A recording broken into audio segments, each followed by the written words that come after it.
Daşmaq istəyirsinizsə, banımı seçməkləri daha yaxşı olar. Ya 6 ay oxuyursunuz, ya da 1 il. Bu sizin ingilis dili səviyyənizə uyğun olaraq dəyişir. Yerdə məcburiyyətimiz idi ki, ayaqlaşa bilək. Təbii ki, banımda çünki rəqabət həddindən artıq güclü tələbə yoldaşları arasında elə Seçim qarşısında qala bilmirsiniz, ona görə adanı seçin. Çox yaxşıdır.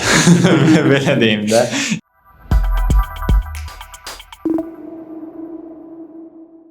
Ada banımdan yaxşıdır. Bu gün ada və banım haqqında danışacağıq. Ən çox məncə arada qalınan universitetlər arasında bu ikisidir. Mənə görə Azərbaycanda ən yaxşı 2 universitet budur. Bəs sən nə düşünürsən?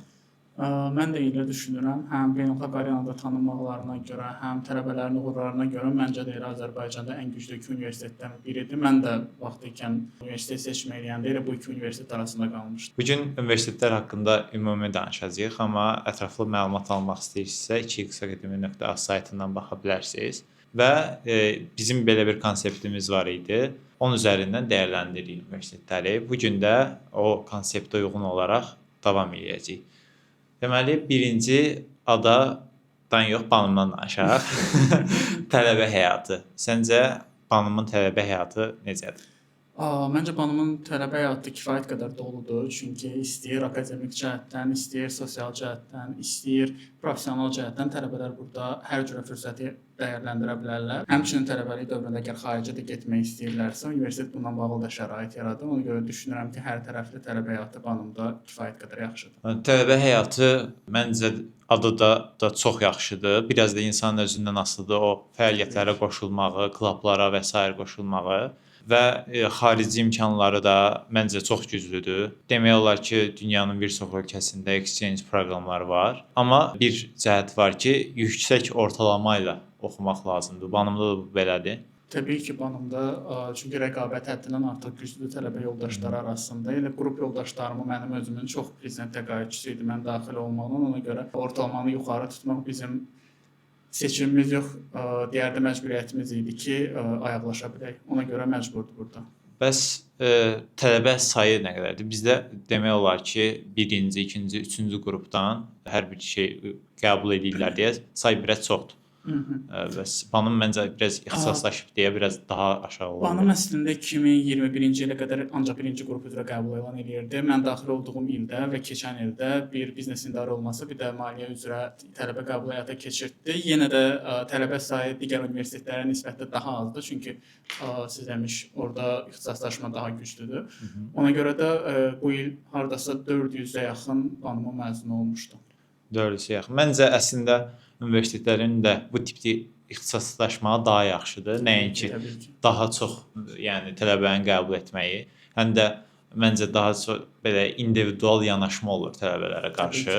Düzdür, bu adada da belədir, amma şəxsən düşünürəm ki, əgər sırf ixtisaslaşmaq istəyirsinizsə, banımı seçməkləri daha yaxşı olar. Amma deyək ki, 3-cü qrupda yoxdur da, mən səhv eləmirəmsə banım. Hələ ki yoxdur və seçim qarşısında qala bilmirsiniz, ona görə adanı seçin. Sizdə qrup yoldaşı anlayışı olur, yəni? Var. Bizdə qrup dərslər keçirilir. Adada səhv eləmirəmsə bütün qruplar seçdiyi fənnə uyğun birləşirlər, amma bizdə yox. Bizdə adada necədir? Onda adada fərqlidir deyə ondan danışaq.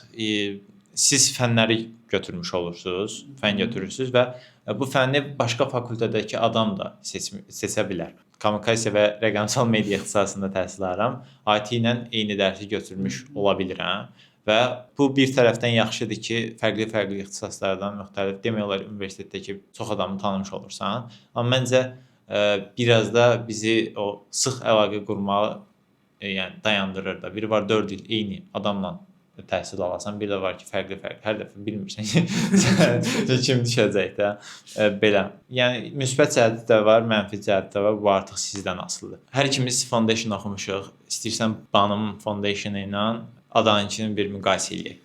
Aha, birinci Banıma Foundation haqqında danışım. Banımda Foundation'da biz ilk universitetdən, hələ qeydiyyatdan keçməyə gələndə bizə bir ingilis dili imtahanı edilir. Bu imtahan nəticələrinə uyğun bizi qruplara bölürlər, amma bu qruplar artıq random olur, yəni ixtisaslar qarışıq şəkildə olur. Mən məsələn universitetə girəndə 250 qəbul olmuş şagird var idi. 10 nəfərdən 25 qrup bölünmüşdü. Bir ən aşağı bal ingilis dili balı toplayanlar, 25 ən yuxarı olanlar. Və hər bir qrup Burada sənin sözünü kəsəcəm. Bizdə də hələ ki proses eyni gedir. Bu tipli idi və zəif yığanlar bir qrupdaydı və A, B, Z, D qrupları olaraq bölünmüşdülər. Aha, ondan sonra bizdə başlayır tədris. Burada biz 1 il boyunca həm ingilis dili keçirik, həm də ki kompüter biliklərimizi zənginləşdirməyə çalışırıq. 2 semestrdən ibarətdir təbii ki. Birinci semestrdə biz hələ ki ingilis dili səviyyəmizi müəyyən bir səviyyəyə çıxartmağa çalışırıq. Onunla yanaşı da kompüterdə ofis proqramlarını öyrənirik. Yəni Word, Excel, PowerPoint, Access və s. İkinci semestrdən başlayaraq artıq ingilis dili səviyyəsi müəyyən bir yerə çatdığı üçün biz IELTS hazırlığına başlayırıq və ikinci semestr IELTS hazırlığı üzərində qurulmuşdu.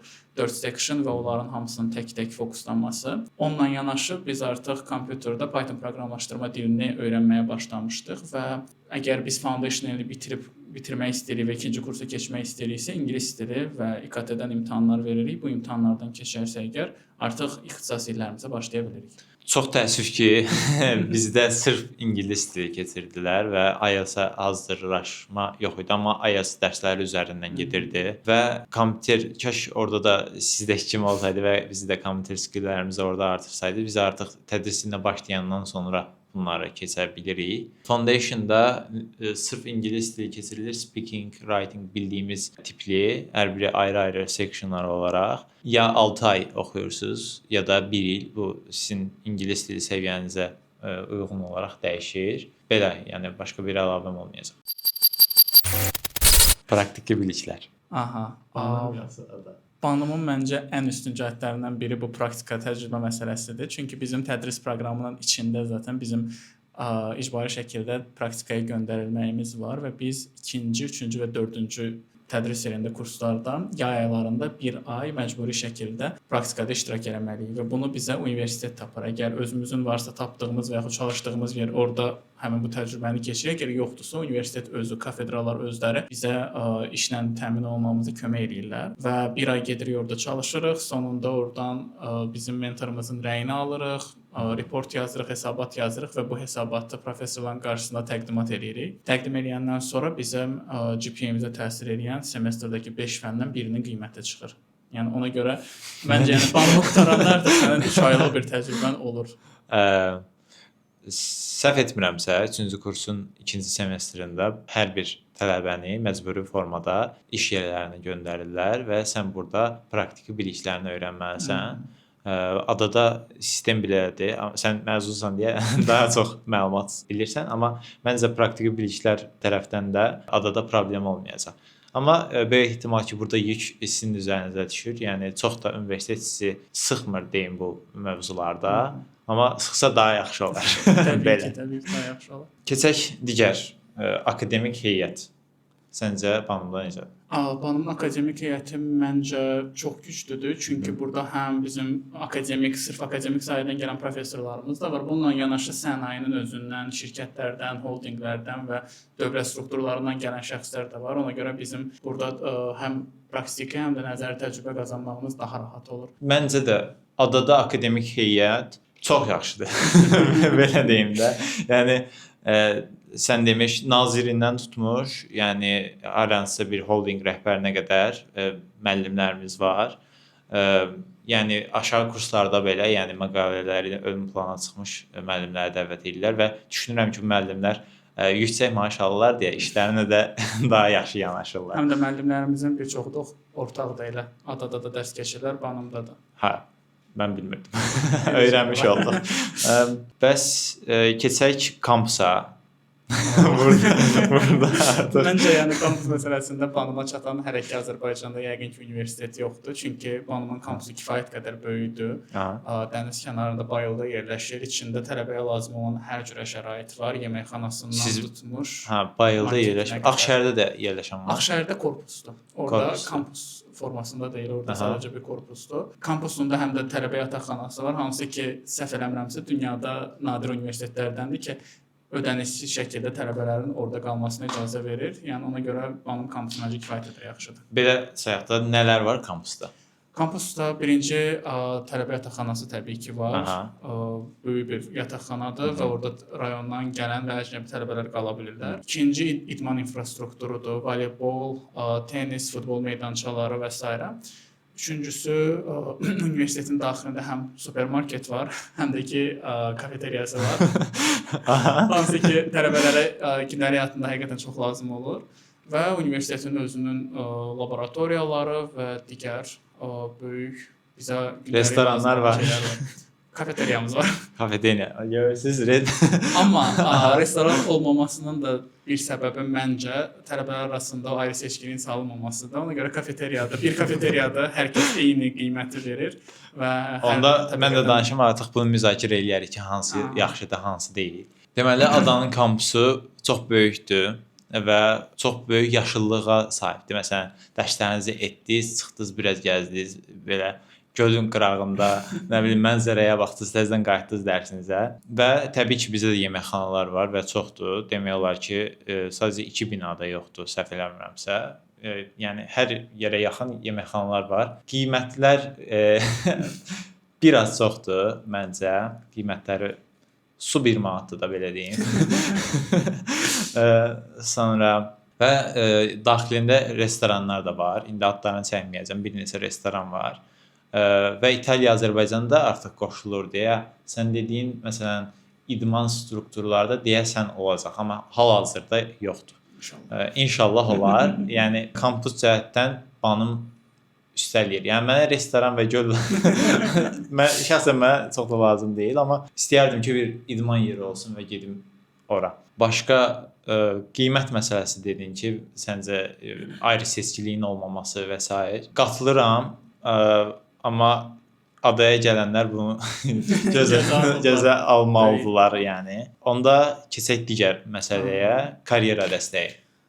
Karyera dəstəyi məncə Banımda kifayət qədər güclüdür yenə də. Çünki bizim özümüzün karyera mərkəzimiz var və bu karyera mərkəzi vaxtaşırı bizim CV-lərimizi toplayır, uyğun vakansiyalar olanda bizimlə paylaşır. Həm də universitetin özünün sənaye ilə əməkdaşlığı çox güclüdür. Bizdə tez-tez infosessiyalar keçirir müxtəlif şirkətlər. Mən özüm də məsələn Boston Consulting Group'un Banım üzrə ambassadoru kimi çalışmışam və həmin dövrdə də biz Banımda çoxlu Boston Consulting Group'un tədbirlərini keçirtmişik.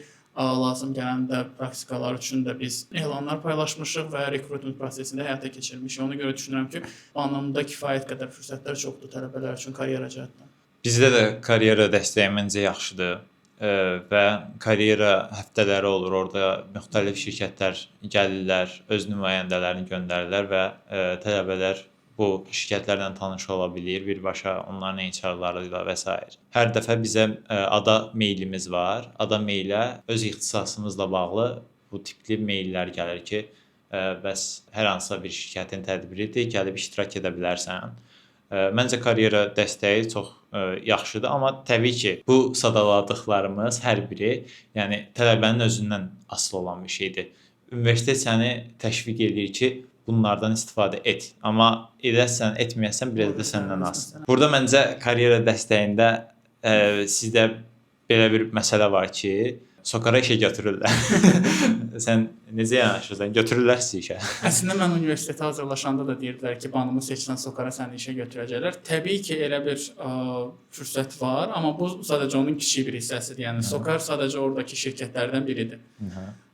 Sokarla yanaşı biz Neft Fondunda, Mərkəzi Bankda, Azərbaycanın digər kommersiya banklarında, böyük şirkət və holdinqlərdə çalışa bilirik. Sadəcə Sokar tərəfindən maliyyələşdirildiyi üçün bizim universitet Sokarın adı daha çox alınır, amma Sokar da təbii ki, bizim ən çox müraciət etdiyimiz şirkətlərdən biridir, amma fürsətlər təkcə bununla da məhdudlaşmır, digər şirkətlərə də müraciət edir. Amma yəni siz müraciət edirsiniz də. Universitet özü təşviq edir bizi. Təşviq edir, amma belə deyim ki, siz müraciət etməlisiniz. Onlar dəyərləndirir, artıq sizi işə götürəcək, götürməyəcək onların qərarıdır. Yoxsa mütləq götürməlidirlər? Yox, onların qərarıdır. Çünki hər təbii ki, universiteti bitirən tələbə də güclü profilə sahib deyil ki, şirkətlər onu götürsün. Ona görə də yəni onda bu bir mifdir ki, prosesi keçir. Mifdir də, yəni bu Yəni getdiniz ora, Sokarda işə düzələrsiniz, belə bir şey yoxdur. Təbii ki, 400 məzundursa, məsələn, bunun 400-ü də məcburi şəkildə işlə təmin olunacaq məsələsi yoxdur. Çünki hər kəs yaxşı qiymətlərlə və profillə bitirmir universiteti. Amma təbii ki, güclüsənsə, onda şirkətlər özləri səni axtarırlar, tapırlar və skrininq nəticəsində götürürlər işə.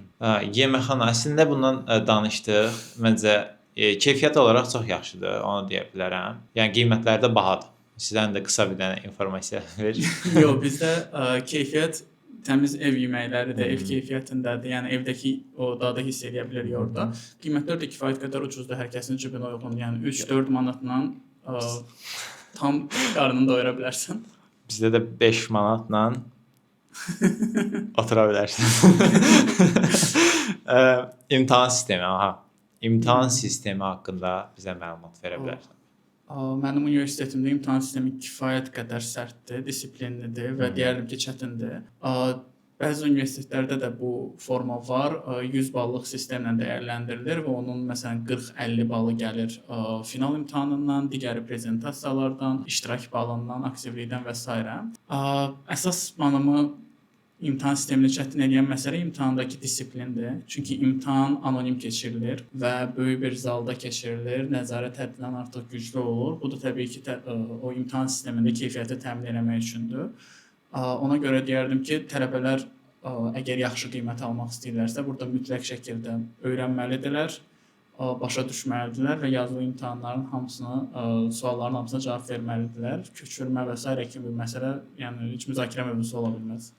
Bəs dedin ki, hamı bir otaqda olur, böyük bir zalda keçirilir. Yəni bizdə biraz fərqlidir. Yəni neçə nəfər olur təxmini? 5-6 ixtisas bir yerdə imtahan keçə bilir. Yəni idman zalında olur, idman zalında o şəraiti qururlar və çoxlu sayda nəzarətçi olur. Bəs kompüterlə olur imtahanlar yoxsa yazılı? Yox, yazılı, ancaq yazılı 5-4-5 suallıq yazılı imtahan olur, 90% imtahanlar. Sırf yazılı. Məncə onda adanın sistemi tamamilə fərqlənir. Çünki bizdə həm yazılı imtahanlar ola bilər, həm kompüterlə imtahan verə bilirik. Bu fəndən fənnə dəyişir və fəndən fənə imtahan sistemi də dəyişir. Yəni ola bilər ki, yəni hamımızın bir yerdə imtahan verdiyi yalnız o elə fənlərdir ki, bu fənni çox adam götürüb də, yəni o fənləri. Amma sırf özümüzün ixtisasına aid olan fənlərdə kiçik otaqlarda imtahan veririk və variantlar olur, fərqli-fərqli. Belə, həm də ki, köçürmə məsələsinə gələndə məncə yəni Banımda heç keçirmək mümkün deyil, yoxsa görməmisən? Yox, heç mümkün deyil. Adada da mümkün deyildi. Yəni mümkün deyil. Çox riskə atmış olursan özünü. Ola bilər ki, yəni sən honor kod deyilən bir şey var, sənə göndərirlər honor koda. Və diplomunda qeyd olunur ki, bu adam şərəf kodeksini keçə bilməyib. Yəni Ada Universitetinə gəldiyimiz ilk gün biz yemin törəni kimi bir şey olmuşdu ki, biz keçirməyəcəyik, disiplinli olacaq və s. bu tipli bir şey demişdi. Sizə də gələndə maraqlı gələ bilər ki, biz niyə belə bir şey and içirik. Belə, kitabxana haqqında düşüncələrin nədir? Bizdə kitabxanada kompüterlərlə təchiz olunub. Həm bizim ixtisaslarla bağlı kitablar var, həm də kompüterlərdən istifadə edə bilirik. Kitabxananın hamının çalışdığı səsli zonası da var və hamının sakit oturduğu səssiz zonası da var. Həmçinin kitabxananın içində müxtəlif otaqlar var ki, biz əgər qrup işləri ediriksə, layihələrlə məşğul oluruqsa, o otaqları gedib bron eləyib, orada oturub axşama kimi öz layihəmiz üzərində işləyə bilirik. Yəni belə bir şərait yaradılıb. Kitabxana adada məncə çox yaxşıdır, şərait olaraq da yaxşıdır və elə dediyim meşə mənzərəsinə baxa-baxa dərslərinizi edə bilirsiniz və qrup otaqları da var ki, hansı ki kart verirlər sizə, rezerv edirsiniz, kartınızda daxil olursunuz və proyektləriniz üzərində işləyə bilirsiniz və hər şey elektronlaşıb, axtardığınız demək olar ki, bütün kitablar, məqalələr hər birini tapa bilirsiniz rahat formada və ada sizə bunları pulsuz təmin edir. Yəni istədiyiniz bir məqalə var, almaq istəyirsinizsə müraciət edirsiniz ki, mən bunu istəyirəm. Onlar da sizin üçün təşkil edə bilirlər. Sizdə bəs elektronlaşıb bu sistem yoxsa? Var, bizdə də tez-tez kitabxana rəhbərliyi özü bizə xəbər verir ki, məsələn, filan data bazasına bizim artıq girişimiz var və biz banın maillərimizlə birlikdə oradan istədiyimiz məqaləni tapıb çıxarda bilirik. Yəni bu cür şəraitdə var, əgər researcher kimi çalışmaq istəyiriksə. Banında da deməli mail var. Bu Bəli, çox təbii ki. universitetdə yoxdur. Ona görə istəyirsən bundan biraz məlumat verək ki, ümumiyyətcə nədir? Çox primitiv bir şeydir, amma demək olar ki, Azərbaycanda çox az universitetdə məncə var. Yəni 2x Akademi o videolarda da iştirak eləmiş, yüzlərlə videoda iştirak eləmiş biri olaraq deyirəm ki, mail olmalıdır. Birincisi və niyə olmalıdır səndə? Çünki mail bizə kömək edir kommunikasiyanı birinci rahat quraq. Çünki biz digər öz maillərimizlə müraciət eləsək, hərdən görürsən maildə elə bir ad olur ki, adam yəni buna necə bir mail yazır. Ona görə bizə rahatlıq verir. Biz maildə istədiyimiz şöbə ilə əlaqə saxlamaq istəyiriksə, sadəcə şöbənin adını search hissəsində yazırıq. Bizdə də tamamilə eynidir. Və çıxır orada istədiyimiz bir sualı və yaxud hansısa bir xahişi oradan eləyə bilirik.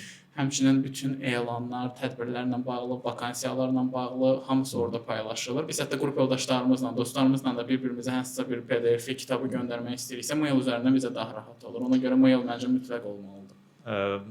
Həm də ki, yəni digər universitetlərdəki vəziyyət nə dərəcədə struktursuz olduğunu da demək üçün, yəni adamlar WhatsApp-la müəllimə çatmağa çalışırlar falan. Biraz yəni qeyri-professional və çətin prosesdir. Həm də ki, adam yəni şəxsi həyatı olmalıdır da məncə, yəni WhatsApp üzərində. Və keçək nəyə? Son olaraq ümumi məmnunluq. Sən artıq məzunsan, mən hələ ki təhsilimi davam etdirirəm deyə çox da ətraflı məlumat vermiş ola bilmirəm, amma sən məzun olandan sonra da çox kiçik müddət keçib olsun. Yəni nələr baş verdi? Səncə ümumi məmnunluq nədir? Əslində mənim ümumi məmnunluğum deyərdim çox yüksəkdir. Çünki mən 2021-də 5 il bundan qabaq universitetə girmişdim. Onda 17 yaşım var idi. Sadəcə universitetin ilk günündə prezident təqaüdü almışdım və bütün mənim CV-m yarım səhifədən ibarət idi. Amma mən artıq universiteti bitirirəm. Harasa CV göndərmək istəyirəm. CV 3 səhifəyə gedir, çatır. Nəyisə oradan kəsib çıxartmağa çalışıram. Bunun üçün düşünürəm ki, banımın rolu çox böyük olub. Təbii ki, ilk illərdə o çətinliyi, o disiplini görəndə adam biraz tərəddüd eləyir ki, bəlkə daha rahat bir yolu var idi, bəlkə daha rahat bir universitet seçə bilərdim, amma irəlilədikcə əsasda 3-cü, 4-cü və nəhayət 5-ci kursda anlayırsan ki, yox elə bu disiplin, bu keyfiyyətli təhsilin qarşılığında əziyyət çəkmək lazımdır. Ona görə mənim ümumi məmnunluğum çox-çox yuxarıdır. Mənim ümumi məmnunluğum isə çox yuxarıdır. Niyə? Çünki mən başqa bir, nəsə deyim də, Bakı Dövlət Universitetindən gəlmişdim və oradakı mühitdən sonra bura gələndə, yəni yenidən hazırlaşdım və istədiyim ixtisası seçdim də. Bakı Dövlətdə də bir 4 ay 5 ay oxumuşam. Və hər ikisini qarşılaşdıranda artıq, yəni hər dəfə o universitetin qabağında deyirəm, nə yaxşı burada oxuyuram. Və həqiqətən də həm networking olaraq da mənə gəlişdirdi. Hal-hazırda bu videoya baxırsınızsa, bunun elə olma səbəblərindən biridir. Ümid edirəm ki, bu iki universitet arasında qalmısınızsa, həqiqətən də artıq nəyisə yəni başarmısınız deyəcəm, nail olmusunuz. Yüksək bal yığmısınız deyə düşünürəm bu video axıra kimi baxılırsa. Və hər iki universitet böyük ehtimal ki, gözləntilərinizi qarşılayacaq. Amma son olaraq sizə məsləhət olaraq nə verə bilərəm ki, birinci, ikinci qruplar üzrə ixtisaslaşmış fakültələr və yüksək ballı tələbələrlə oxumaq istəyirsə, daha yüksək ballı tələbələrlə oxumaq istəyirsinizsə, banımı seçə bilərsiniz. Üçüncü qrupda seçim olaraq, üçüncü qrupda adətən hüququ seçmək istəyirlər. Məncə də ən yaxşı hüquq, yəni adada keçirilən hüquqdur hələ ki. Ümumi olaraq, yəni universitetlər haqqında məncə bu tip videolara baxmağınız faydalıdır. Bunlara da 2xakademi.az saytından və yaxud bizim YouTube kanalındakı qısa videolardan baxa bilərsiniz. Biznesin idarə edilməsi ixtisasında təhsil alırsan, çox vaxt bu ixtisası deyirlər ki, boş ixtisasdır və deyirlər ki, biznesin idarə edilməsini oxumasam da gedərəm biznes açaram. Nə düşünürsən bu insanlar haqqında? Əslində çox böyük bir mişdir mənə görə bu. Çünki biznesin idarə edilməsində sənə sadəcə hansısa bir alver eləmək və yaxud hansısa bir mağazin açmaq məsələsi deyil bu.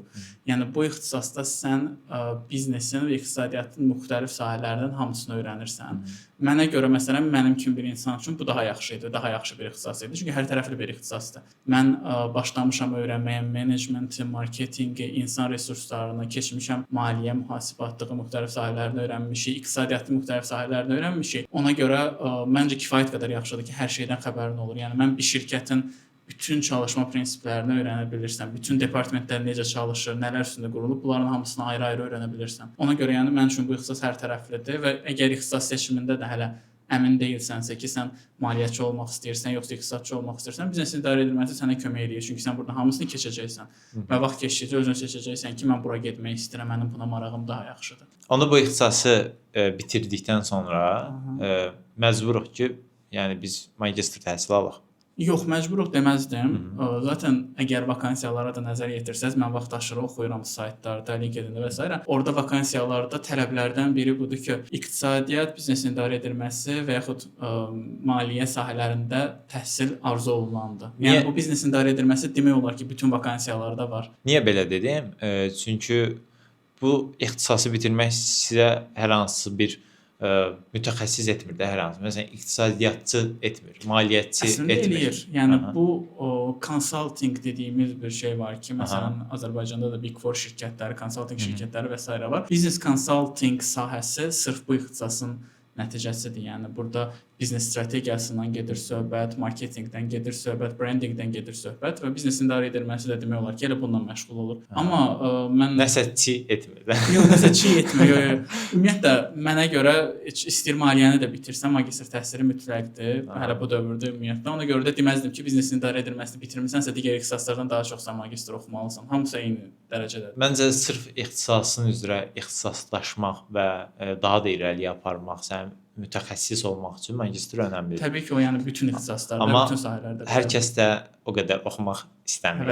Həvəsi yoxdur. Amma sırf bir ixtisası oxuyacaqsansa, bunu seçməyə bilərsən məncə. Bəs səncə banımı seçməlidir bir abituriyent yoxsa adanı? Vaxtı ikən bu qərarı vermiş biri olaraq deyirəm ki, əgər yaxşı təhsil, keyfiyyətli təhsil, üstün təhsil istəyirlərsə və yaxşı oxuyan çevrələrin olmasını istəyirlərsə, mən düşünürəm ki, banımı seçməyə lazımdır ki, mən vaxtında bunu seçmişdim.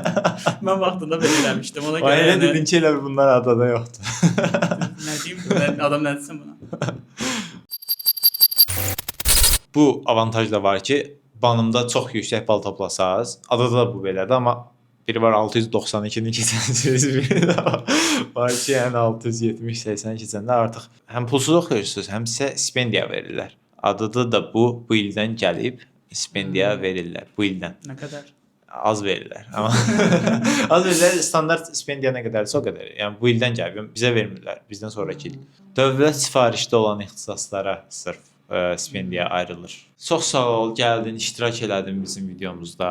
Sənə təşəkkürlərimi bildirirəm və onu da demək istəyirəm ki, artıq Almaniyada təhsilini davam etdirəsən, ya necə? Amerikada inşallah. Amerikada davam etdirəsən və mentorluqda fəaliyyəti göstərmə ehtimalın böyükdür. İnşallah. İnşallah ki, biz də saytımızda paylaşarıq.